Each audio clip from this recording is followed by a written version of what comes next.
نحمده ونستعينه ونستهديه ونستغفره ونعوذ بالله من شرور أنفسنا ومن سيئات أعمالنا من يهدي الله فهو المهتدي ومن يضلل فلا هادي له. أشهد أن لا إله إلا الله وحده لا شريك له شهادة عبده وابن عبده وابن أمته ومن لا غنى به طرفة عين عن رحمته. صلي وسلم على خير هاد محمد بن عبد الله صلى الله عليه وعلى آله وصحبه ومن والاه الذي دعا إلى التوبة وبين طريقها ودل الأمة إلى اتباع طريق الاستقامة فإن سمعت قوله لن تضل أبدا. All praise be to Allah, the King of the world, the Master of the Day of Judgment. I bear witness no one is worthy of worship but Allah subhanahu wa ta'ala, and I bear witness that Muhammad sallallahu alayhi wa sallam is the last and the greatest messenger, was sent to mankind to bring them out of the darkness of this world to the light of this world and the hereafter, and from the injustices of religions to the justice of Islam, the only religion in the sight of Allah subhanahu wa ta'ala. Inna ad-deena 'inda Allah al-Islam, wa man yabtaghi ghayra al-Islam deenan falan yuqbala minhu. First of all, just would like to thank the brothers who had invited me to come to this masjid, and it's been a long time overdue, and I heard a lot about this masjid and I was in a lot of longing, and the closest I got to it was FAU when we gave a lecture about 3 or 4 years ago, I think. And when the brother contacted me, I was so happy, and we're leaving next week to Baytullah al-Haram inshallah, and I wanted to do it before I leave. I don't know if I will ever come back, so thank you for inviting me. And I see faces here I know, and I see faces I don't know, but I want you all to know that I love you for the sake of Allah, for what we have heard of you and about you. And we ask Allah subhanahu wa ta'ala to give you the tathbeet, and we ask Allah subhanahu wa ta'ala to give you the istiqamah, and we ask Allah subhanahu wa ta'ala to give you the tawfiq, and we ask Allah subhanahu wa ta'ala to keep you on this path, صراط الذين أنعمت عليهم. As you maybe were informed of the subject of this lecture tonight, and that is souls around the throne. يقول أحمد بن خضروي رحمه الله: إن النفوس جوالة، فإما أن تجول حول العرش وإما أن تجول حول الحش، والحش مكان القاذورات. He says rahimahullah that the souls of the people are roaming around and travel around. Then he said some souls will be roaming around the throne, and some will be around the garbage, and some people accept the bottom of the mountain, and some people refuse but to be on the peak. And that is the believer, and that is the one who wants to be fi a'la 'illiyin, and that is the one who wants to be Firdaus al-A'la. Those people know that they're alive for that purpose, and they know that this dunya is qaleel, wa mata'u ad-dunya wa ma mata'u ad-dunya illa qaleel, and they know the pleasure of this whole dunya is nothing and little, and they know that whatever they're going to get out of it is even little, and whatever they maintain is even less, and what they leave behind is very much nothing. So they know that they don't build in this dunya for the dunya. Minkum man yuridu ad-dunya wa minkum man yuridu al-akhirah. From amongst you those who want the dunya, and from amongst you those who want the akhirah. قول ابن مسعود رضي الله عنه: من أراد الدنيا أضر بالآخرة ومن أراد الآخرة أضر بالدنيا فأضر بالفاني للباقي. He said, he who wants the dunya must harm the akhirah. He who wants to get the pleasure of this dunya, he will have to harm his akhirah. And he who wants the akhirah, and he wants the paradise, and he wants the Jannah, and he wants mazid, will have to harm his dunya. Then he advises, and he says, radiyallahu anhu, ibn Abdullah, he said, then harm the vanishing for the benefit of the everlasting. Harm this dunya for the benefit of the akhirah. And we cannot harm the dunya if we don't know what it's all about. That's why the Prophet ﷺ, when he talks about the dunya and how it's worth and how much it's worth in the sight of Allah, he says sallallahu alayhi wa sallam, لو كانت الدنيا تساوي عند الله جناح بعوضة ما شرب منها كافر شربة ماء. If this dunya was worth of a wing of a fly in the sight of Allah, then a kafir would not drink a sip of water out of it. ويقول الله سبحانه وتعالى about the akhirah, فإذا رأيت ثم رأيت نعيما وملكا كبيرا. You look, and again you see on the akhirah, as Allah tells the Messenger ﷺ and us, you will see great kingdom, and great possessions, and a great ownership, and great properties, and great pleasures. And what is more pleasure than looking to the face of Ar-Rahman? And what is a greater pleasure than to have your companion, Muhammad sallallahu alayhi wa sallam? You go where he goes, and you say where he sits, and you talk to him. That is the pleasure that we should invest in. That is why he sallallahu alayhi wa sallam has mentioned in the hadith that there people will come, and he's talking to the Sahaba, people will come later, that the one of them is willing to sacrifice his life and his wealth and his family to see me. And we ask Allah subhanahu wa ta'ala to be from amongst those. A lot of us make those claims, and a lot of us might say that, and we will, but only we will know when it's serious, and we will know ourselves when we are tested. حسب الناس أن يتركوا أن يقولوا آمنا وهم لا يفتنون. People thought that they will be left alone after they said we believe, and we will not test them. Allah subhanahu wa ta'ala will test them, and Allah subhanahu wa ta'ala will test us, and Allah subhanahu wa ta'ala is testing us.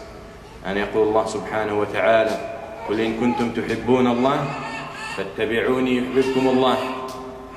Oh, if you claim that you love Allah, he's telling the Prophet ﷺ to tell us, if you claim to love Allah, then follow me, the messenger of Allah. Allah will love you. It's so easy for anyone to say I love Allah, and it's so easy for us to say we love the Prophet ﷺ and we love the deen of Allah. But then what it boils down is to know where you are from that love, and to know the sincerity and the seriousness of your love. See how close you are to the sunnah of the Prophet ﷺ, and see how close you are on his footsteps and on his guidance and in his hadi. And his hadi is the best of the hadi and the best of guidance. So be aware of that. So as we said, the souls, some of them roaming around the throne of Ar-Rahman. Some of those souls, that's what they want, and they do not accept anything less, and they do not compromise, and they will refuse but to accept only what will bring them closer to Allah subhanahu wa ta'ala. And that is the key, and that is the key of success for the believers, especially the Sahaba from amongst them. That is why Allah subhanahu wa ta'ala gave them the tawfiq to conquer the world in few years, and for the khilafah of the Muslims to spread in few years. In the age of societies and in the age of civilizations, it could be a newborn. Yet they were able to take over and to take this deen all the way to the Atlantic and on the east side to China. And what's happening to our brothers and sisters in China is a great proof that Islam has reached there, and the word of Allah has reached there, as the Prophet ﷺ has promised that this deen will enter every house. So we have to understand very well that our success is only by returning to the deen of Allah subhanahu wa ta'ala, and our success is only by the following the book of Allah. And I know you all know that, and I'm just a little person who's trying to tell you what you already know. So excuse me for my ignorance, But ذكر فإن الذكرى تنفع المؤمنين. We have to remind each other, and we have to figure out the keys. And the problem we have is we always say the same thing. We need to return to the book of Allah, and we need to return to the sunnah of Allah. But then we don't do, and we don't return. And if someone does, then maybe his family will be the first enemies of him. And if the whole family does, maybe the rest of their family, extended family, will fight them. And maybe if the whole family, then the neighbor and the society. Then we have to be aware of that calamity and the predicament that we are living in. And we have to find a solution for it.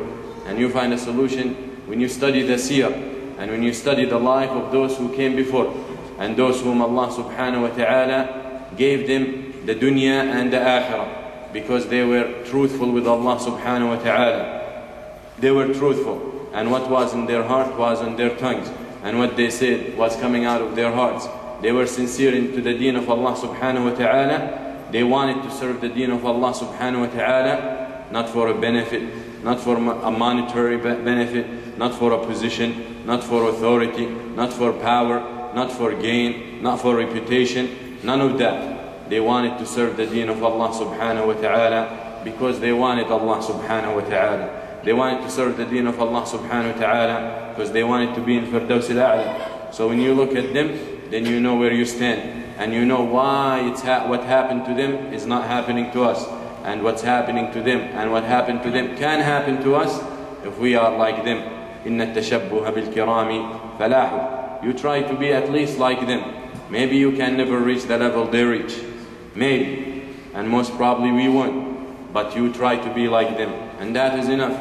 Didn't you hear the hadith of the Prophet sallallahu alaihi wasallam that no one is used to stand and to pray in the middle of the night, used to it, and then he gets sick and he can't wake up to pray, or he's sick, he cannot get up to pray that specific time, then Allah subhanahu wa ta'ala will give it to him and will write it for him as if he had prayed. That is because of his intention. And you didn't hear the hadith of the Prophet sallallahu alaihi wasallam, he who intends to do something good and he doesn't do it, then Allah subhanahu wa ta'ala will write it for him. من هم بحسنة فعملها كتبت له عشرة ومن هم بحسنة فلم يعملها كتبت له حسنة. So you can see that with the intention you can reach way beyond those who don't have intention. Even you might not be given the tawfiq to fulfill the goals and the actions behind your intentions, yet because your intention is sincere with Allah subhanahu wa ta'ala, Allah will give you and will grant you the reward of that. That is why we need to understand the himam they had, and we need to understand the morale they had, and the very determinations that we are lacking. That is the problem. The one of us might start doing the good thing and then he get lazy, he get frustrated, he despairs, he get tired, he run out of resources, he run out of help, then he gives up and he doesn't want to continue. The one of us might start to memorize some of the surah because his intention to memorize the whole Quran. Then he gets tired, he gets busy, and he forget about it. He might memorize a juz'u or two juz'u, and then he will quit. He might start in a project to serve the ummah and the deen of Allah, then he quits. That is a problem that we have, and I'm sure you all have it, because I know that I have it myself. So we need to understand why they were able to continue, and why they were persistent, and why they were continuous in their actions and never gave up, because they knew exactly what their goal was. They knew exactly where they were heading and where they wanted to be. That's why one of the key success for all these organizations and big corporations and big companies, one of their secrets for success is they know where they want to be in 20 years. They know where they want to be in 30 years. If you think that Microsoft or Windows 7 is something that they just thought about this year, then you are wrong. They have idea about it and they have plans for it for years and years. And that's how they work. And our life in this dunya is tijara. And that is how Allah subhanahu wa ta'ala described it. هَلْ أَدُلُّكُمْ عَلَى تِجَارَةٍ تُنْجِيكُمْ مِنْ عَذَابٍ أَلِيمٍ. Allah subhanahu wa ta'ala tells us, shouldn't I guide you and invite you and tell you about some kind of business that will save you from severe punishment? You believe in Allah and you sacrifice yourself and your wealth for the sake of Allah subhanahu wa ta'ala. So very important, we need to understand that. And we need to have the determination and the will. That is why when Urwa ibn Zubayr and Mus'ab ibn Zubayr and Abdul Malik ibn Marwan and Abdullah ibn Umar radiyallahu anhuma, were sitting together. And then Mus'ab said, "Tamannaw." He tells the group with him, the other 3 people, "Tamannaw," wish for something. Let each one of you wish for something. فقالوا ابدأ أنت, you start. فقال مصعب أتمنى, and that is Mus'ab, the son of Zubair ibn al-Awwam, حواري النبي صلى الله عليه وسلم. He said, you start. He said, أتمنى ولاية العراق وأن أنكح سكينة بنت الحسين وعائشة بنت طلحة بن عبيد الله. فكان له ذلك وأمهرهن ب500,000 درهم وجهزهن بمثلهن. He wished to be in charge and the ruler of Iraq, and he got that. He wished to marry Sukayna bint al-Husayn bint Ali, the great granddaughter of the Prophet ﷺ, and he got that. He wished to marry Aisha bint Talha ibn Ubaydillah. Aisha, her father is one of the 10 people given the news of paradise, and he married that. And their dowry was each one 500,000 dirham, and he prepared them with another 500,000. And then Urwa ibn Zubayr rahimahullah, he said, أتمنى الفقه وأن يؤخذ عني الحديث. He wished that Allah gives him the knowledge of al-fiqh and gives him the knowledge that people will narrate the hadith from him. And Allah subhanahu wa ta'ala gave it to him. No book of hadith and no chain of hadith, but you will find the name of Urwa in a lot of them. So very important, and Allah gave him that. Abdul Malik ibn Marwan wished for al-Khilafah, and you all know that he was the Khalifa of the Muslims at one point. And when it was the turn for Abdullah ibn Umar, he said, أتمنى الجنة, أتمنى الجنة. When it was the turn of Abdullah ibn Umar, he said, I wish for paradise. We don't know if he got it or he didn't, but what we know about him and what we know about what the Prophet ﷺ said about him, then we hope that he is in paradise. And we ask Allah subhanahu wa ta'ala to be with him in Jannah, in Firdaus al-A'la. So these are people for different people at the same time, in the same setting, and each one has different levels of hopes and different levels of wishes. And that's how people are. And this is nature. Everyone has different determinations, and everyone works on different levels. But the goal is one. Our goal needs to be Allah subhanahu wa ta'ala. That is the purpose of your life. وَمَا أُمِرُوا إِلَّا لِيَعْبُدُوا اللَّهِ. They're only commanded to worship Allah subhanahu wa ta'ala. يقول الله تعالى وَأَنَّ إِلَىٰ رَبِّكَ الْمُنْتَهَى. And to your Lord is the return. That is the goal. وَمَا خَلَقْتُ الْجِنَّ وَالْإِنسَ إِلَّا لِيَعْبُدُونَ. I only created them to establish the Tawheed and to worship me. قال ابن عباس رضي الله عنهما ليعبدون أي ليوحدون. To establish the monotheism and to establish the Tawheed and the oneness of Allah in al-ibadah and al-asma' wal-sifat and Tawheed al-ubudiyya wa Tawheed al-rububiyya lillah subhanahu wa ta'ala. So that is very important to know your goal. So if you know where your target is and if you know where you want to be, then you know which path to take. وَأَنَّ هَذَا صِرَاطِي مُسْتَقِيمًا فَاتَّبِعُوهُ وَلَا تَتَّبِعُوا السُّبُلَ. This is my path, straight path. Follow it and don't follow any other way. That is the way of Allah subhanahu wa ta'ala. That is Sirat al-Mustaqim. So very important that we need to be and we need to have the enthusiasm and we need to have the morale and we need to have the energy to establish that goal. Such thing cannot be achieved by you sitting, crossing your legs on a couch. You can never get anywhere with that. It doesn't reach by you sleeping most of your time. You'll never get there. It's not reached by busying yourself your whole life with the dunya and forgetting about your akhirah. كما قيل النعيم لا يدرك بالنعيم. Pleasure cannot be achieved through pleasure. And even if you look at it at worldly level, people who are comfortable, people who have money, people who are comfortable in their life and they have achieved high positions, high authority, whatever the situation is, they are rich, whatever we want to look at and the level of comfort, they had to work for it. Most of them had to work for it. And if they did not have to work for it and they inherited it, then most probably their father did work for it. So imagine when in Na'im that we are talking about is al-Akhirah and al-Jannah. You got to work for it in this dunya. You cannot get there sleeping. You cannot get there being comfortable and just do the minimum. That is why the Prophet ﷺ standing the whole night, making qiyam until his feet will swell. And then when he was asked, أَفَلَا أَكُونُ عَبْدًا شَكُورًا, shouldn't I be a thankful servant of Allah? Shouldn't I show gratitude to Allah? Because the Prophet ﷺ didn't only want paradise, he wanted the highest levels.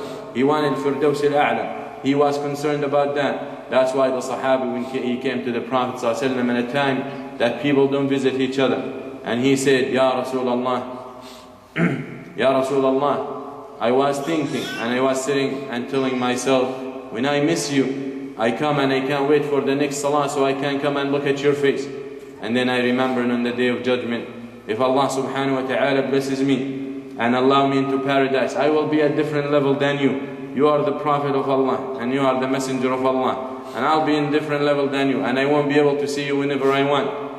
So Allah subhanahu wa ta'ala reveals ayat about that. وَمَن يُطِعِ اللَّهَ وَالرَّسُولَ فَأُولَٰئِكَ مَعَ الَّذِينَ أَنْعَمَ اللَّهُ عَلَيْهِمْ مِنَ النَّبِيِّينَ وَالصِّدِّيقِينَ وَالشُّهَدَاءِ وَالصَّالِحِينَ وَحَسُنَ أُولَٰئِكَ رَفِيقًا. He or those who obey Allah and obey the Messenger, those should be, and they do righteousness, they should be with the Prophet and with the truthful ones and with the martyrs, وَالشُّهَدَاءِ وَالصَّالِحِينَ, and the righteous one.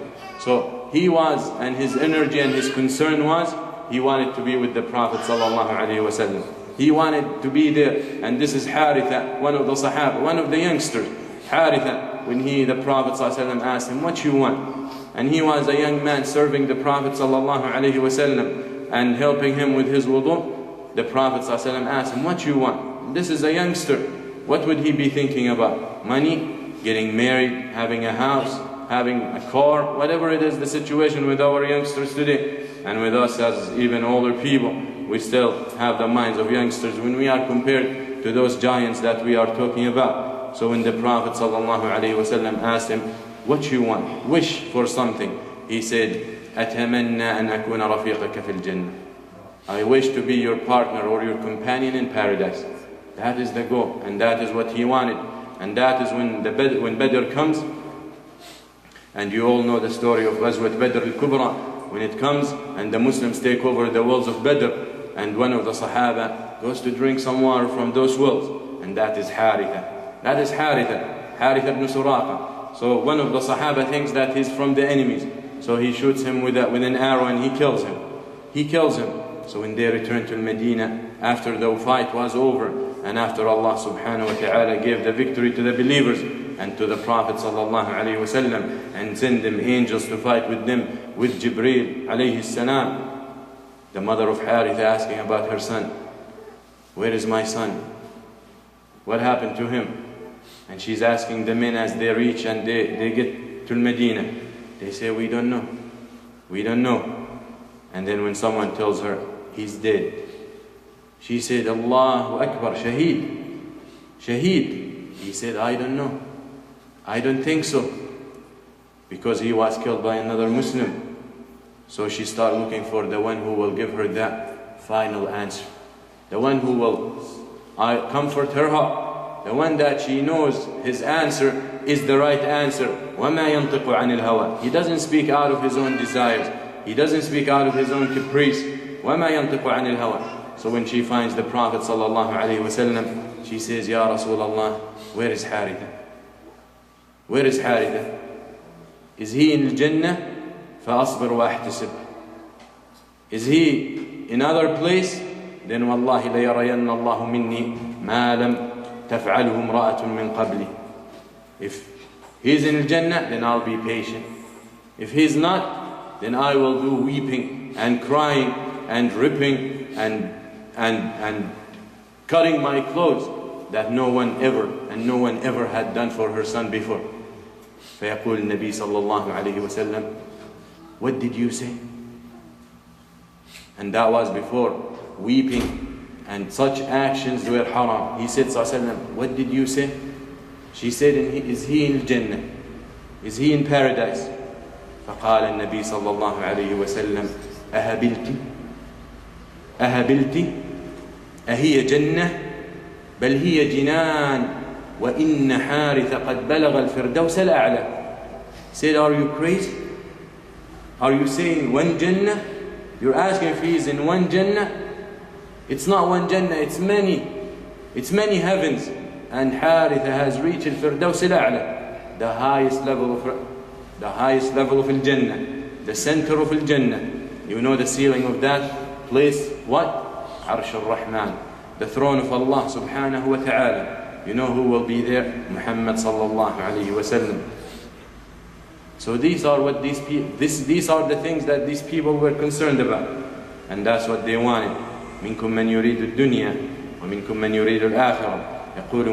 يقول سعد بن معاذ رضي الله عنه. سعد بن معاذ سيد الأوس. سعد بن معاذ, when he was martyred after Al-Ahzab, when the Prophet sallallahu alaihi wasallam asked him regarding the ruling and what they should do to Bani Qurayza, and he gave his hukum, Sa'd ibn Mu'adh, the Prophet sallallahu alaihi wasallam said he had given a hukum regarding Bani Qurayza from Allah subhanahu wa ta'ala. That is what Allah would have ruled. And you all know the hukum to kill their men and sabi nisa wal amwal, all that. That is what was his hukum. Sa'd ibn Mu'adh, when he died, Arsh al-Rahman shook for him. Shook Arsh Allah subhanahu wa ta'ala. سعد بن معاذ يقول رأيت أقواما لا أرى لهم فضلا على أنعامهم كل شيء يهمهم طعام وما يحملون على ظهورهم وأعجب من ذلك قوم يعرفون ما جهل هؤلاء ويشتهون كشهوتهم. He said, I have seen people, they have no different than their animals. All they want, food to fill their bellies and whatever they put in their bags. That's all they're concerned about. And then he said, and even people who make me even more wonder than those people are those who know what the people he already described don't know, and yet they wish and they desire what they desire. And he's talking about the kafir. And the kafir is someone that you don't imitate. The kafir is someone you run away from. The kafir is someone you don't want to be like. Why? Because al-mar'u ma'a man ahab. Because the person will be with the one he loves and will be with the people he tried to imitate. Man tashabbaha biqawmin kana minhum. He who imitates a group of people, he will be from amongst them. And يقول النبي المرء على دين خليله. The person is following the religion and the manners and the behavior and the attitude of his friend. Then be aware of those whom you take as friends. All these from Allah and from the Messenger sallallahu alaihi wasallam, telling us, don't be like the kuffar, don't imitate the kuffar, don't try to be like them. What they have, they live for their furuj and their shahawat and their butun. That's what they live for. They live, all they worried about, food and drink and sleep and work and party and have fun, and that's all. That's all they care about. And you test it and you try it. I give you an advice. Do a little statistic. Ask the next 1,000 kafir who come across, what is your main concern? And I challenge you that none of those 1,000 will tell you to please Allah. Allah is not in their mind. Allah is not in their hearts. That is how they live. That's why Ata ibn Rabah, rahimahullah, one of the ulama tabi'een, he said, Al-an'amu ta'rifu Allah, wal-kafiru la ya'rifu. That animals know Allah. وَإِن مِّن شَيْءٍ إِلَّا يُسَبِّحُ بِحَمْدِهِ. Nothing but praises Allah. The animals know Allah, and the kafir doesn't know Allah. يقول الله سبحانه وتعالى about this kind of people. وَلَقَدْ أَعُوذُ بِاللَّهِ مِنَ الشَّيْطَانِ الرَّجِيمِ وَلَقَدْ ذَرَأْنَا لِجَهَنَّمَ كَثِيرًا مِنَ الْجِنِّ وَالْإِنسِ لَهُمْ قُلُوبٌ لَا يَفْقَهُونَ بِهَا وَلَهُمْ أَعْيُنٌ لَا يُبْصِرُونَ بِهَا وَلَهُمْ آذَانٌ لَا يَسْمَعُونَ بِهَا أُولَئِكَ كَالْأَنْعَامِ بل هم أضل أولئك هم الغافلون. Allah subhanahu wa ta'ala says, and we had created, and we have already given the share to the hellfire from amongst the jinn and from amongst the humans. Those people, who are they? What's their description? What are their characters? They have hearts, but they don't understand with them. They don't use them. They don't use them for the right purpose. They don't use them for the right thing. That's why you find one of the names for the heart is al-hijr. That is one of the names of the hearts, because تحجر صاحبها عن فعل المآثم عن فعل المحرمات عن فعل المضرات. Because al-hijr is to prevent. To prevent. That's why al-aql is called al-hijr, one of the names of al-aql. So those people have minds, have hearts, they don't use and they don't think with. And they have eyes, they don't see with. Yeah, they see you and they see things in the world, but they are blind from the truth. They don't see the truth, and that's what you see. How many people who have eyes and they are misguided and they don't see the truth, and how many people are blind and the truth is represented in them? That is the fact. So it's not about being able to see the colors and the light. It's about seeing the truth. So they have eyes, but they don't see with them. And they have ears, and they don't hear with them. They don't hear the truth. They don't want to hear the word of Allah. If you tell them the right thing, they will reject you. And they will close their ears, and they will close and cover their heads and cover their eyes, like the people of Nuh. So be aware of that. So Allah subhanahu wa ta'ala says, such people like animals. بل أضل سبيل بل هم أضل. Like animals, then Allah said, even worse. Even worse. You know why they're worse? Because the animal will not do what harms him. Because an animal by choice and by default will not do what will harm him. If you put a donkey, أعزكم الله, on the top of a mountain, he will never throw himself off that mountain. Will never. And how many people throw themselves in the hellfire every day? Out of choice. Out of choice. For maybe a desire that will last few seconds. He decides to give up the dunya and the akhirah. So he's harming himself. Have you seen a donkey that smokes? Have you seen a donkey? As they said, one of the ulama he was mentioning, in Yemen, they did this test. They brought tobacco and they broke those cigarettes and they put them in a pot and they wet it. You know, it turns like hay, you know, the food of animals, the food of donkeys. And they gave it to the donkey and he refused to eat it. That's a donkey. We are running from the hellfire, and you find Muslims who put the fire in their mouth. A donkey will not do that. The donkey, yes, that animal that we make fun of, and when we want to curse someone, we tell him you're a donkey or you're Jack, fill the blank.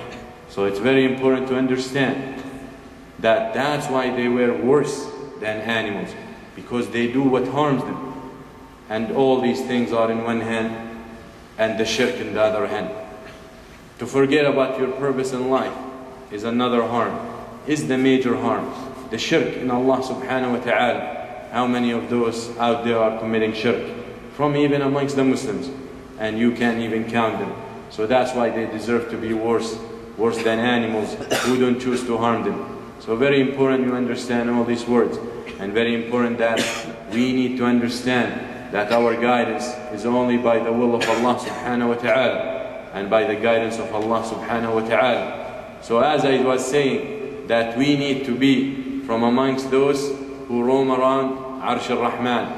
Those whose hearts will be with al-Rahman. Those who dreams and whose concerns and all they want from this dunya is the pleasure of Allah subhanahu wa ta'ala. And this is something achievable. This is something achievable because Allah subhanahu wa ta'ala wants it from you. And if Allah subhanahu wa ta'ala wants something from you, that means He gave you the capability to do it and to achieve it. Because Allah, لا يكلف الله نفسا إلا وسعها. Allah subhanahu wa ta'ala doesn't ask you to bear more than you can. So the fact that He tells you, I want you to please me, and I want you to love me, and I want you to show loyalty to me, and I want bara, and I want wala, and bara from the kuffar and from my enemies and those who disobey me, that means you can do it and you have to strive for it. يقول النبي صلى الله عليه وسلم that Allah subhanahu wa ta'ala will revive the deen of this ummah. Over every 100 years He will send someone يجدد لهذه الأمة أمر دينها على رأس كل 100 سنة. Every 100 years Allah will send someone to renew the deen of this ummah. Allah will send someone, whether a alim, whether a mujahid, whatever the scenario. And we read this hadith over and over and we hear it everywhere. But how many of us say, maybe it's me? Why it's not me? Why I can't do it? Why I can't be that person? Because Akkasha understood when the Prophet ﷺ said that 70,000 people of my ummah يدخلون الجنة بلا حساب ولا عذاب. 70,000 of my ummah will enter al-Jannah without accountability, without reckoning, and without adab and any punishment. So Akkasha, one of the Sahaba, said, Ya Rasulullah, ud'u Allah an akuna minhum. فقال أنت منهم. فلما قال الآخر يا رسول الله ادعو الله أن أكون منهم قال سبقك بها عكاش. He said, one of the Sahaba, he said, O Messenger of Allah, when he heard this hadith, he said, Ya Rasulullah, make dua for me that I'll be from amongst those 70,000. So the Prophet ﷺ told him, you are one of them. Then the second Sahabi said, Ya Rasulullah, make dua, the same thing for me. He said, Akkasha got it before you. So why we can't be like Akkasha when we hear this hadith encouraging for al-Jannah and for the Na'im? Why we don't tell ourselves, why I can't be that one? Why we are waiting for someone to do that for us? And that is one of the keys to reach the levels that Allah subhanahu wa ta'ala wants you to be. At least you try, and at least you strive not to be like that person who had a jar of honey. A jar of honey over his head. He put it on a shelf over him, and he was sitting there and imagining. He said, once I sell this for X amount of money, I will be able to buy X number of sheep. I will get them to mate, and then they're gonna produce more and more. Then I will sell them and buy cows, and then have camels, and then I will get married, and I will have kids, and I will discipline my kid. When he tells me, when he doesn't reply or doesn't answer me and doesn't obey me, I go with my stick like that, and he had his cane in his hand, and I beat him. So when he went with his cane like that, he broke the jar on top of him, and the honey spilled, and nothing happened of that. We can't be like that. When you have an intention, you have to strive for it. You have to work for it. You have to suffer. Na'im la yudraku bin na'im. As we said, pleasure and the permanent pleasure is with Allah subhanahu wa ta'ala, with al-Jannah. You have to work hard for it, and you have to strive, and you're gonna struggle, and you're gonna be tested. لَتُبْلَوُنَّ فِي أَمْوَالِكُمْ وَأَنفُسِكُمْ وَلَتَسْمَعُنَّ مِنَ الَّذِينَ أُوتُوا الْكِتَابَ مِنْ قَبْلِكُمْ وَمِنَ الَّذِينَ أَشْرَكُوا أَذًى كَثِيرًا وَإِن تَصْبِرُوا وَتَتَّقُوا فَإِنَّ ذَلِكَ مِنْ عَزْمِ الْأُمُورِ. You will hear, and you will face, and you will be tested in your wealth and in your souls, in yourselves. And you're going to hear a lot of harm from those who given the book from before you, Yahud and Nasara. And you will be hearing a lot of harm from the mushrikeen. They harm us. They mock our dress. They mock the way we talk. They mock the way we look. They mock our background. They mock our names. They mock our language. We have to hear that. We have to hear that. This is part of the test, and this is part of the struggle. But then Allah subhanahu wa ta'ala says, if you are patient and you have taqwa, then this is the deal, and this is the solution. So we have to be patient, because we know maw'udullah is coming, and we know the promise of Allah will come and will take place. So very important that we understand those facts, and that is why Allah subhanahu wa ta'ala tells us about this stuff, because we will have to face it. But we need to be patient, and we have to work hard, and we have to struggle again and again. I will keep repeating that we have to struggle. The one of us might be making dua to Allah for something, and after a few times he makes dua and it doesn't happen, he gives up. or he complains and he gets frustrated and he gets angry with Allah subhanahu wa ta'ala, إِنَّ اللَّهَ لَا يَعْجَلُ بِعَجَلَةِ أَحَدِكُمْ وَخُلِقَ الْإِنسَانُ مِنْ عَجَلٍ. That Allah subhanahu wa ta'ala, the fact you're rushing and you want the answer, it doesn't make Allah subhanahu wa ta'ala rush the answer for you. Allah subhanahu wa ta'ala is all wise, and Allah subhanahu wa ta'ala knows what's best for you. So maybe when He doesn't answer your call, He knows that is best for you. So very important that you're gonna suffer and you're gonna struggle, but you need to be patient to achieve your goal, and that is only achieved through patience. بالصبر واليقين تنال الإمامة في الدين. With patience and certainty. Patience on what you're gonna face. Patience on the struggle you're gonna be experiencing. Patience on the harm that you will be inflicted with. And with certainty and yaqeen, and being certain of the victory and the promise of Allah subhanahu wa ta'ala, and the wa'd and the maw'ud of Allah, you should reach the leadership in the deen. And this deen will survive. That's why the Prophet sallallahu alayhi wa sallam, 13 years plus 1 year in Mecca and 1 year in Medina, he did not fight the kuffar. Even they wanted and they were asking for fighting. They were asking, we want to fight, let us fight. He says, not yet. Not yet, until the order of Allah subhanahu wa ta'ala came down. And when the order came down, some of those people who wanted to fight got scared. فلما كتب عليهم القتال إذا فريق منهم يخشون الناس كخشية الله بل أشد خشية وقالوا ربنا لما عجلت علينا العذاب قل متاع الدنيا قليل والآخرة خير لمن اتقى. So when they were told that now it's time to fight, a lot of those people run away. They get depressed and they get stressed, and now we're scared. And they are fearing the people more than they fear Allah subhanahu wa ta'ala. So don't ask for the test. And don't ask for that, because you might not even be able to handle it. You might not be. So be aware, and Allah subhanahu wa ta'ala knows what you got. But you need to strive, and you need to show Allah subhanahu wa ta'ala the best you got. The best you got, because Allah subhanahu wa ta'ala only accepts the best. Allah wants the best from you. And if you look in Ramadan, and Ramadan is a month where Allah subhanahu wa ta'ala exposes us to us, exposes each one of us to Himself, to show you that you can do it. You can manage to come to the masajid. You can manage to fast. You can manage to wake up in the middle of the night to pray. You can manage to make qiyam, and your life still going the same way. And you're still managing between your life and your business and your family, and yet praying to Allah, coming to the masajid, praying in the middle of the night. And after Ramadan, so it's a time where Allah exposes us to ourselves. So we know we are capable, and Allah subhanahu wa ta'ala had given us this energy.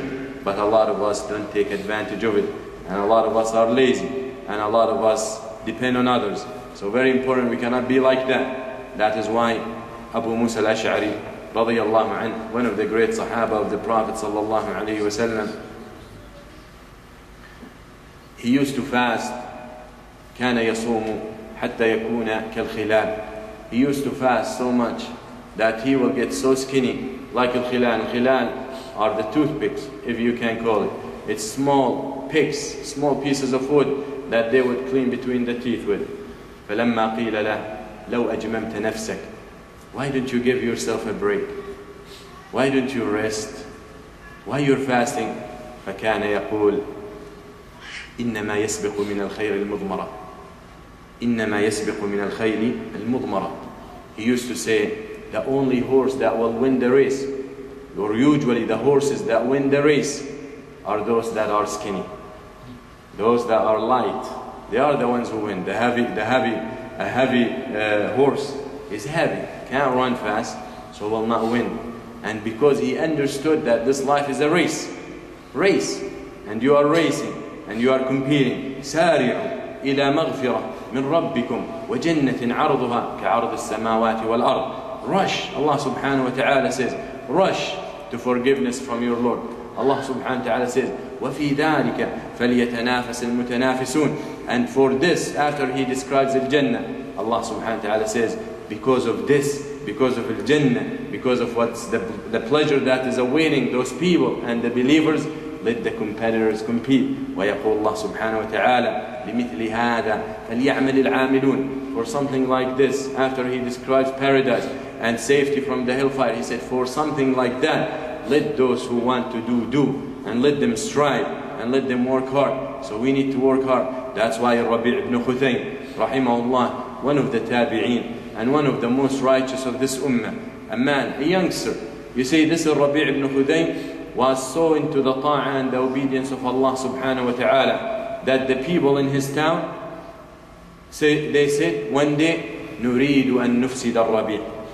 نريد أن نفسد الربيع. We need to corrupt الربيع. A man that is obeying Allah subhanahu wa ta'ala to his best. The people of Ma'siyah and the wicked people and the fusaq don't like to see someone like that. So even not leave him alone, they say we have to corrupt him. And this is an answer to those who calling for democracy, and for those who say the freedom of individuality. They apply it on certain things and they don't apply it to other things. They apply it with the fusuq and fujur. Yani you see in Muslim world, you find ilmaniyin and those secular and those people يتكلمون بألسنتكم, but their hearts are not even your hearts, their concerns are not your concerns. You find them, when a woman wants to dress, when they talk about al-hijab for example, they said, why you don't give the woman the choice? Give her the choice. That is her freedom. Why you force her to wear the hijab? Let her wear whatever she wants. And then when it comes on the other hand, for a woman who chose to wear the hijab, they start talking about it being a backward and being a habit from the jahiliyyah and a practice from the jahiliyyah. Why you are measuring with two different ways? When someone wants to grow his beard, they don't respect his individuality and they start attacking him, terrorist, whatever, fundamentalist, muta'assil, whatever, all that. Why you make it okay on some sides and you violate your main principles on the other side? That is the hypocrisy that they fall in. And talking about democracy, something I recommend that each one of us read, each one of you read. And I came across that research paper by a woman named Cheryl Bernard. And you can look at it, and it's for an organization called RAND, R-A-N-D. It's a report, and this woman is the wife of Zalmai Khan. Is that his name?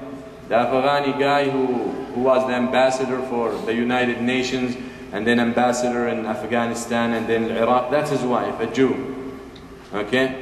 And that report, this organization, the RAND, is specializing in producing research for the Pentagon. And this paper is about Muslims. Now you need to understand that the war is not on Muslims anymore.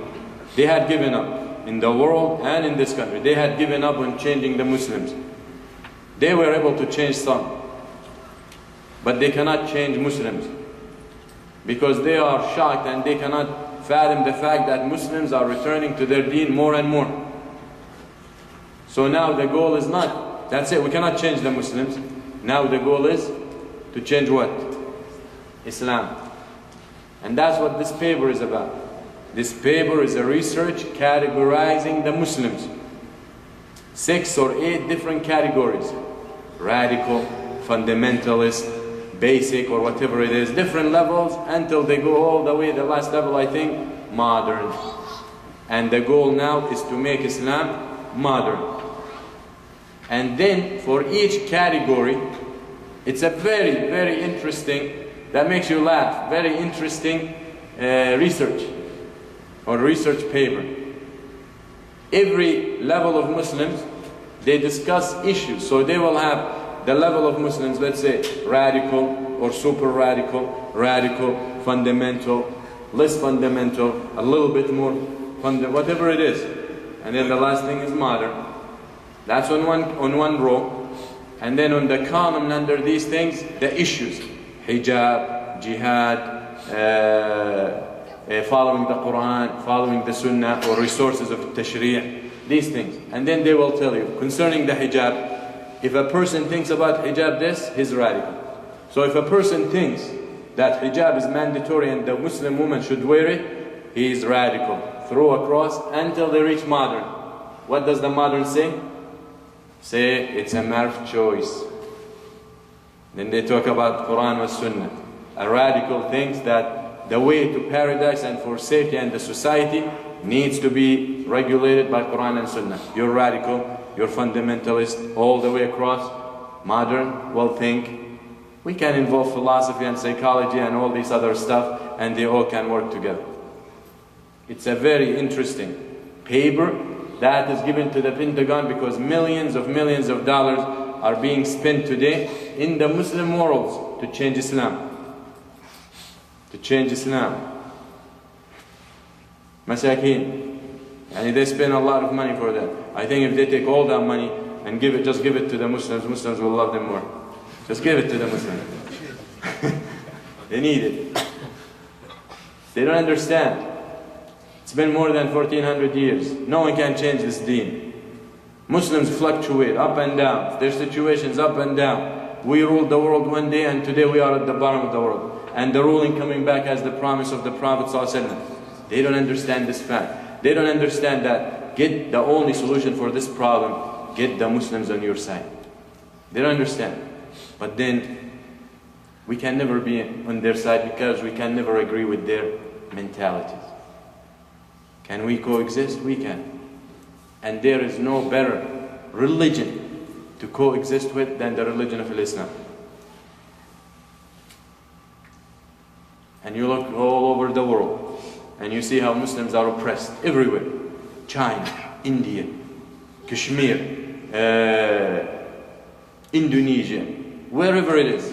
Indonesia is majority Muslims, but maybe Malaysia. All these things. Bosnia, Kosovo, all that. The world, the West. Look what's happening to the Muslims in Europe these days. Oppressed. But on the other hand, or Palestine, I should not forget. Well, very much we are the minorities, or the Palestinians are minorities now in there. Everything is controlled. Everything is controlled. And our friends are fighting for Dawla. Who's going to be the president? What? Over what? Okay? خلق الله للحروب رجالا ورجالا لقصعة وثريد. That's what these people are. The second part of the line. So that's why the professor in Hebrew University, a Jew, and he writes about that coexistence. He said there was never, ever better symbiosis, and symbiosis meaning coexistence between two religions than, or for the Jews to live in safety and in a good haven and to be practicing their religion the way they want, than the one that existed in Muslim Spain. In Muslim Spain, when the Muslims were in charge and ruling by the religion of Allah, the Quran and the Sunnah that these people don't want us to rule according to, the Jews were living in peace and they flourished and they prospered under Islam. Under Islam. Who gave the Jews that west wall to cry on and weep in Quds? Unfortunately, the Muslims.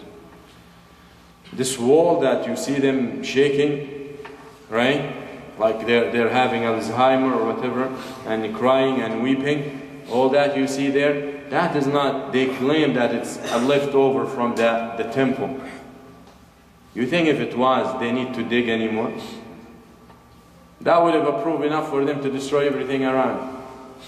It's not. That is a wall from the masjid of the Muslims, was given to them as charity to practice their religion. And today they want to claim the whole thing. Those are like Lafa'i. Hayya, the snake. Snake doesn't dig her own hole. Snakes go where they find a hole already lit and they take over. That's how these people are. So very important. We understand. So going back to Rabi' ibn Khuthaym, the people around him, they said, we have to corrupt Rabi' ibn Khuthaym. So they bring beautiful woman, Ghaniya. And Al-Ghaniya, هي من استغنت بجمالها عن المحسنات. Al-Ghaniya is a woman who doesn't need anything to beautify. She is beautiful by nature. She's beautiful, born like that. Allah made her beautiful. She doesn't need anything to ask. So they tell her, لَكِ أَلْفُ دِينَارٍ عَلَى قُبْلَةٍ وَاحِدَةٍ مِنَ الرَّبِيعِ. We give you 1,000 dinar if you manage to get one kiss from this youngster. She said, only a kiss? I'm gonna get him to do this and this and this. So one day he's coming back from the masjid. In the middle of the night, dark, alone, she exposes herself to him. She jumps in front of him like shaitan. Exposes her beauty, mahasin, a young man who might be the shahwa, might be kicking. And here's a beautiful woman in front of him. So he looks at her and he said, كيف بك لو نزلت الحمى فغيرت ما أرى من بهجتك ولونك أم كيف بك لو جاءك ملك الموت فقبض روحك أم كيف بك لو وقفت عند الله تسألين كيف بك. He asked her, what would be happening to your body and your beauty if Allah infect you with cold? If you get a fever, this will change your look. You think you will be happy to show your body like that? He said, what would you answer and what would you do if the angel of death comes to take your soul? And what would you do if you stand before Allah and ask about what you've done? فصرخت صرخة ثم ولت هاربة حتى أصبحت عابدة وسميت بعابدة الكوفة. When she heard these words from Al-Rabi', she ran away and she screamed and she returned to Allah subhanahu wa ta'ala until she used to be described, and they gave her the name, the worshipper of Al-Kufa. The worshipper of Al-Kufa. Kufa is a city in the Iraq. The worshipper of Al-Kufa. With words. You know what they said? The people who sent her, when they found out what happened to her, they said, لَقَدْ أَفْسَدَهَا الرَّبِيعُ عَلَيْنَا. They said, we sent her to corrupt him, he corrupted her. For them, that is corruption. And that is the fact. For those, or this kind of people, this is corruption. That's why the poet said, he said,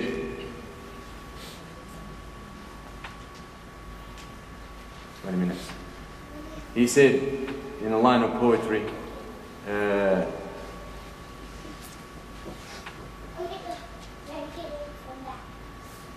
doesn't come to my head right now, but the meaning is, he's talking about honey. And he says, honey, that sweet fruit, right?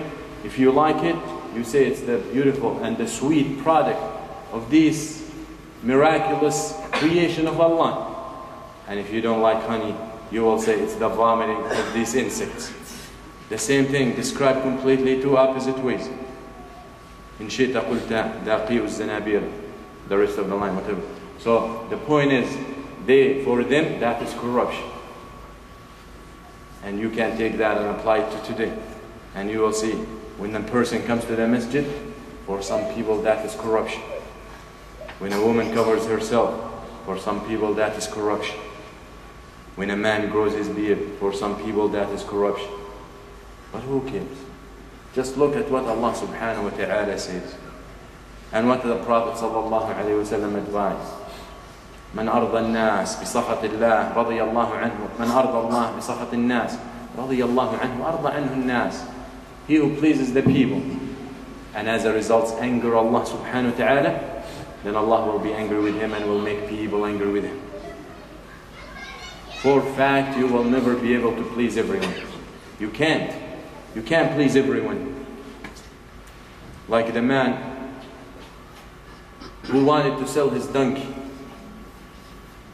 And he takes his son to the marketplace to sell that animal. They need money. They need flour. So the father rides and they're walking and they pass by a group of people. The father riding and the kid pulling. So they say, look at that hard-hearted father. He rides and he let his little son walk. So when the father hears that, he gets off, he puts his son and he pulls. He walks. So then they pass by another group of people. They say, look at this disobedient son. He rides and he lets his father walk. So the father thinks, and he said, then we both ride. So they pass by a group of people. They said, look at those people who have no mercy on this poor animal. Two of them riding the same animal. So they both get off and they walk next to the donkey. Then they pass by a group of people who said, look at those two stupid people. They have a donkey and they're walking. You can never please everyone. You can never please everyone. But you can please Allah subhanahu wa ta'ala. And that should be your ultimate goal. And that's what you should be striving for. And you're going to get tired. And as I said, you're going to be struggling. That's why I brought Rabi' ibn Khuthaym into the story. Because he was a man who put too much for the deen of Allah. Who was worshipping Allah to the best of his ability. And he was putting in the most of his effort and the most of his energy to please Allah subhanahu wa ta'ala. So when they came to him, they said, Arih nafsak. They told him,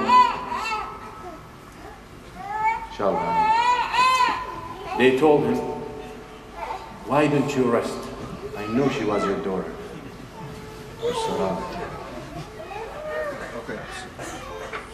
They told him, why don't you rest? That's a Rabi. Why don't you comfort yourself?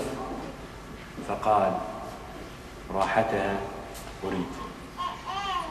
He said, that's what I'm doing. Yeah, I'm working hard. I'm praying too much. I'm worshipping Allah too hard. I'm trying to please Allah. My body is not comfortable. My body, hazil, nahif, weak, skinny, whatever. But all that to make sure my soul will be comfortable. My soul will be comfortable. And that's what we need. Because this physical body you have came from the dirt, walking on dirt, and will end up in dirt. That is not the concern. That is not what we're concerned about. All that will change on the day of judgment. Your body will be a different body. What we're concerned about is the soul and the ruh. We want to save it. And we want it to be in the right place. And we need it to be taken care of in this dunya. And that's why we need to strive. And that's why we need to struggle. And that's why you're going to experience a lot of harm. And that's why you're going to experience a lot of torture. You know, when you look at what's happening to you in this dunya and you say, you know what, it's too difficult. It's too difficult to be a Muslim in this world. It is. But you know, you're not threatened every day that someone's going to bring the saw and cut you into two halves. And that's what happened to those before. You're not threatened that you will be burned because of your religion. And that happened before. Maybe we experience at different levels. But you know, the problem is because we are smaller people. Not in size, but in himam and in determinations. Those people wanted the dunya. A lot of us wanted the akhirah. Those people wanted the akhirah. A lot of us want the dunya. And that is one of the major diseases of this ummah.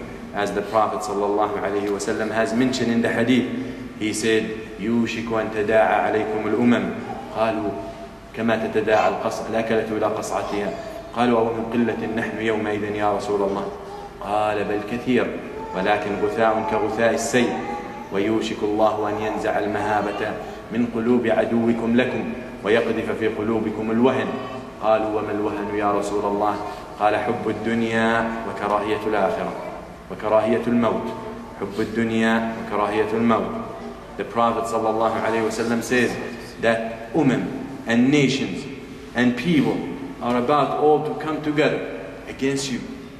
Against you. And what's happening? That is the prophecy of the Prophet ﷺ.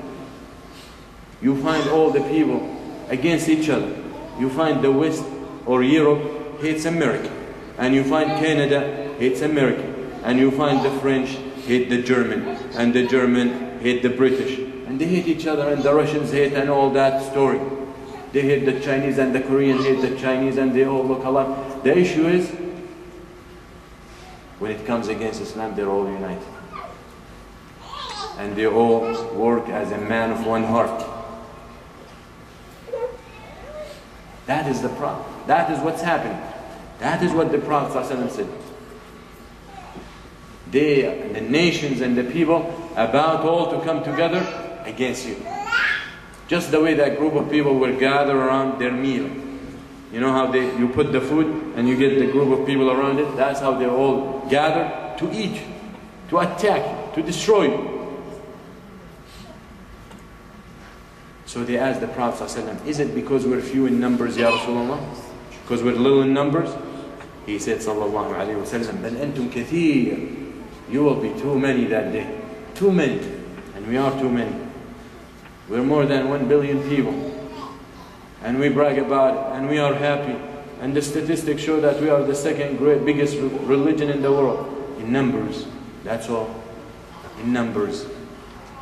As the poet said, he said, ملياركم لا خير فيه كأنما وضعت وراء الواحد الأصفار. He said, your billion, there is nothing good in it. As if all these zeros were put behind the one, not in front of it. No value. ولكن غثاء كغثاء السيل. You will be only like dirt that is flowing on top of a river. See that the dirt and the leaves and whatever flows has no value. Then he says, sallallahu alayhi wa sallam, and Allah subhanahu wa ta'ala is about to take the fear out of the hearts of your enemies for you and throw in your hearts al-wahn. So Allah will take the fear out of the hearts of our enemies, so they don't fear us anymore, and they're not scared of us. And He will throw in your heart al-wahn. He said, what is al-wahn, Ya Rasulullah? He said, the love of the dunya and the hate to die. The love of the dunya and the hate to die. So we need to understand where we stand. You need to evaluate yourself. You need to hold yourself accountable.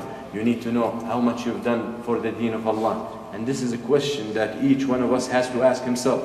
How much have I done for the deen of Allah? How much time do I spend for the deen of Allah? And I'm not talking about salah and siyam and zakah only.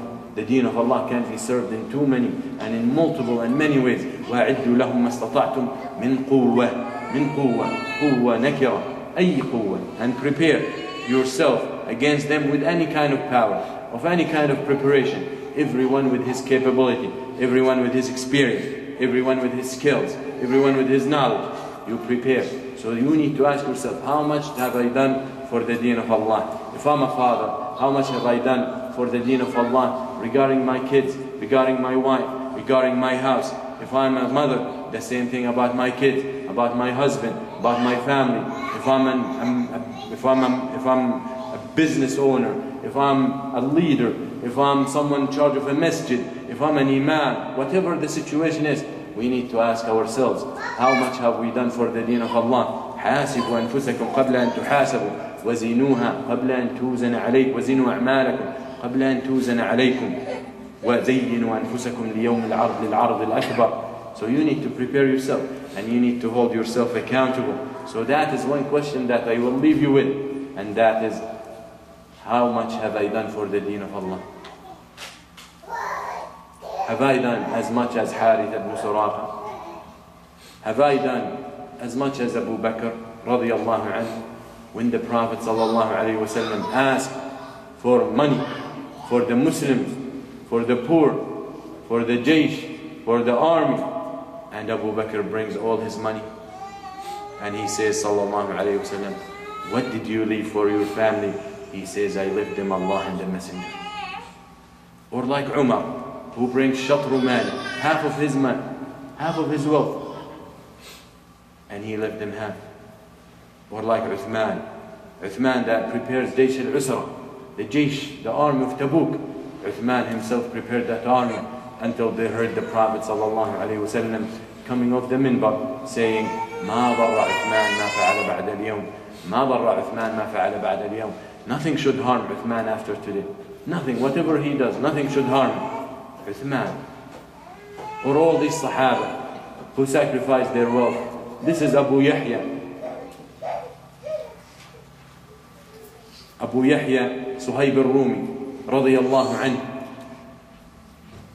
When he decided to make hijrah and he was a businessman, and he was a rich man in Mecca, and he hides his money.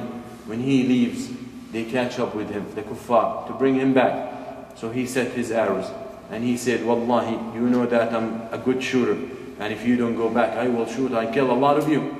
But if you go back, I will tell you where I hid my money. So they said, we'll leave you alone, and tell us where you hid your money. So he tells them, they go back, and he goes all the way to the Prophet ﷺ. When he walks to the masjid of the Prophet ﷺ, the Prophet ﷺ looks at him and he says, رَبِحَ الْبَيْعُ أَبَا يَحْيَى رَبِحَ الْبَيْعُ أَبَا يَحْيَى Abu Yahya, Suhaib, your business with Allah was successful. That trade you made was successful. You gave that to be with Allah and with the Messenger in Medina. That was successful. Who told the Prophet ﷺ what Abu Yahya did in the middle of the desert? Allah subhanahu wa ta'ala. So those are people who sacrificed. Those are people who had given for the deen of Allah. The one of us today, if he is asked to give, he might give the first time. But if he is asked to give again, he might frustrate, and he might get so angry, and he might complain, and he might scream, and he might not even come back to the masjid. لن تنالوا البر حتى تنفقوا مما تحبون.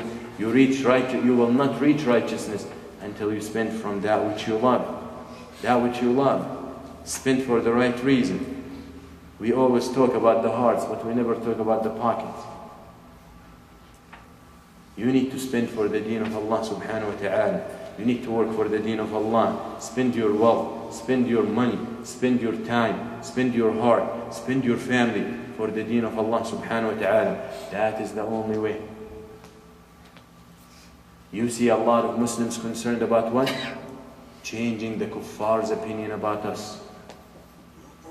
And Allah subhanahu wa ta'ala says in the Quran, He will not change your condition until you change the kuffar, until you change what the kuffar think of you.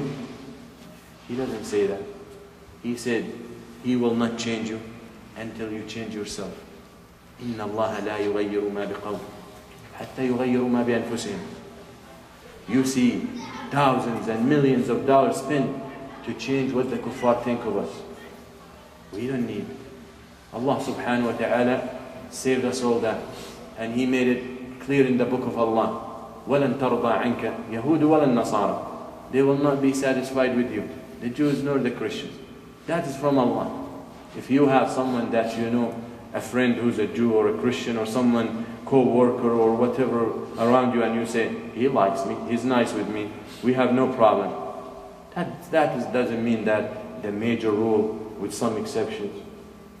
But because never Aqidah has come into the picture, and the deen has never come into the picture. Once it comes in, then that is when you will see his true color. And that's when he will show you how much he loves you and how much he cares about you. But when you're buddy, nothing will show up and nothing will come to the surface. So be aware of that and be a wise Muslim and be smart and be intelligent and know where you need to be and know where you don't need to be and know who you need to please and know who you don't or you should not care whether they're pleased or not. You do what you're supposed to do and you leave the rest to Allah subhanahu wa ta'ala. Just make the effort.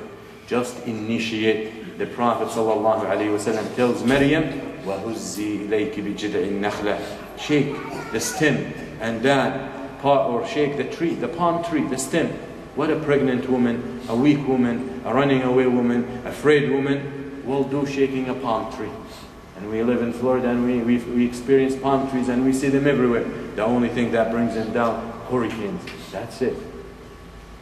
We can't even shake them. Have you ever tried to shake a palm tree to get whatever grows up there? And He tells a weak woman to do all that. Pregnant woman. Because Allah wants her to make the effort. And the results up to Allah subhanahu wa ta'ala.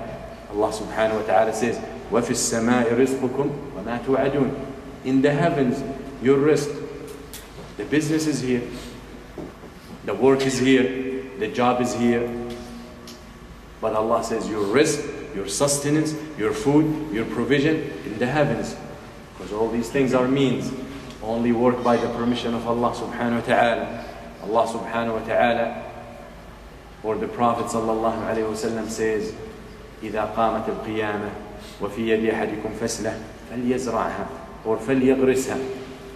The Prophet ﷺ said, if the day of judgment comes and in the hand of one of you, small plant, small tree, then let him plant it. The question is, it's the day of judgment. Who cares? It's a small tree. The day of judgment is coming. There is no time for it to grow, and there is no time for it to give fruit. There is no time. The day of judgment will erase everything and will destroy everything. And the ulama said, the Prophet ﷺ is teaching us not to celebrate the day of the tree or whatever, the tree day or whatever they call it. The Prophet ﷺ teaching us that all you need to do is make the effort. Make the effort. Don't worry about the results. Make the effort. Do what you're supposed to do. And don't worry about the results. Because that is one of the main reasons that Muslims have what the ulama call intikas. He works hard a little bit, then he gives up. And he goes back the way he was. He gets straightened up, coming to the masjid for a little bit, then he's back, and he flips back, and he's back into the streets, and he's back to the way that he was. Why? Because he didn't see results. That is not your business. The results is the business of Allah subhanahu wa ta'ala. You remind them, you tell them, and Allah subhanahu wa ta'ala guide them. لَيْسَ عَلَيْكَ هُدَاهُمْ. It's not your business to guide them. And that is hidayat tawfiq. You cannot change their hearts. All you need to do is just give them the reasons. Give them the means. Show them. And the hearts are changed by Allah subhanahu wa ta'ala. So be aware of that. So all you need to do, make the effort, have the will, have the energy, have the ambition to serve the deen of Allah. Always want to be, as Imam Ibn al-Qayyim rahimahullah has said. He said, إِنَّكَ لَتَرَى الرَّجُلَ أَمَامَكَ وَتَرَى بَدَنَهُ وَلَكِنَّ رُوحَهُ فِي الْعَرْشِ فِي عِنْدَ الرَّفِيقِ الْأَعْلَى. You will see the man standing in front of you. You will see him with his body, but his heart, his mind, his thoughts, his ambition is في الرفيق الأعلى, up there, around the arsh. And he's laying down, as he said, وَيَنَامُ فِي فِرَاشِهِ وَرُوحُهُ فِي سِدْرَةِ الْمُنْتَهَى. He's sleeping and laying down in his bed, and his ruh is around the arsh, up there. Oh, that's all he's concerned about, and that's all he cares about. And that is what he wants. He wants every single moment of his life for the deen of Allah. And as Imam al-Ghazali rahimahullah has said, he said, this dunya, from the time Allah subhanahu wa ta'ala created Adam until the end, is little. It's for the hadith we said, that dunya doesn't equal in the sight of Allah a wing of a fly. So this whole dunya, from the time He created until the end, is little. And you, a human being, how long are you going to live? 70 years? Compared to this big life? That is little. So you are only occupying very little of this little. And how much you going to get? Any one of us. Do you have everything in this dunya at this moment? You're only having a little of this little, of the little. And then most probably whatever you make, you will never maintain all of it. You only maintain a little of it. And then the problem is, you die, and you leave everything behind. So very much, all we are living for, a little of the little, of the little, of the little. And we leave it behind. So be wise. And on the other hand, Allah says, فَإِذَا رَأَيْتَ ثَمَّ رَأَيْتَ نَعِيمًا وَمُلْكًا كَبِيرًا. Heavens, great kingdom. The one, the last one to enter Al-Jannah, the last one will have more than 10 times as much as a king of this dunya had. That's the last one. Who gets out of the hellfire crawling. So what are you killing yourself for? For people to inherit you? And by no means I say quit your job. And by no means I say don't work. By no means I say you don't need to make money, just sit in the masjid. No. The prophets of Allah worked. The companions worked, the tabi'een worked, the ulama worked, but that did not take them away from Allah subhanahu wa ta'ala, and did not take them away from their purpose and the real purpose in this dunya. And that is to reach Arsh al-Rahman and to reach the pleasure of Allah subhanahu wa ta'ala. So make this your priority. Allah subhanahu wa ta'ala will help you with it, and Allah subhanahu wa ta'ala will support you, and Allah subhanahu wa ta'ala will give you His victory. In tansurullah yansurkum wa yuthabbit aqdamakum. You give victory to Allah, Allah should give you victory and should give you firmness for your feet. ittaqillaha haythuma shit. Ya ghulam, inni u'allimuka kalimat. Ihfadillah yahfad. Take care of the orders of Allah. Protect and preserve the commands of Allah. Allah should protect you and Allah should take care of you. And that's all we want. We want protection and we want safety in this life for ourselves and for our families and for our Muslim brothers and sisters. So make that your priority and make that what you're living for, and everything else for that reason. Everything else for that reason. Your work for that reason. You eat for that reason. You drink for that reason. You sleep for that reason. Then you will fulfill the order of Allah when He said, I only created you to worship. That's why Imam al-Hasan al-Basri rahimahullah said, every time I eat, I'll ask myself, why did you eat? To fulfill your desires or to strengthen yourself so you can worship Allah? Every time I drink, I ask myself, why did you drink? لشهوة أم لتستعين بها على طاعة الله? Every time I sleep, are you sleeping because you want to sleep or because you want to comfort yourself so you can worship Allah better? With this mentality, Wallahi alladhi la ilaha illahu, and I swear by Allah, swear that is not ghamus, that we will reach the highest levels with ourselves and with our ummah and with our community and with the deen of Allah subhanahu wa ta'ala. بدأ الإسلام غريبا وسيعود غريبا فطوبى للغرباء. قولوا قولي هذا واستغفر الله لي ولكم. صلى الله على سيدنا محمد. جزاكم الله خير. السلام عليكم ورحمة الله.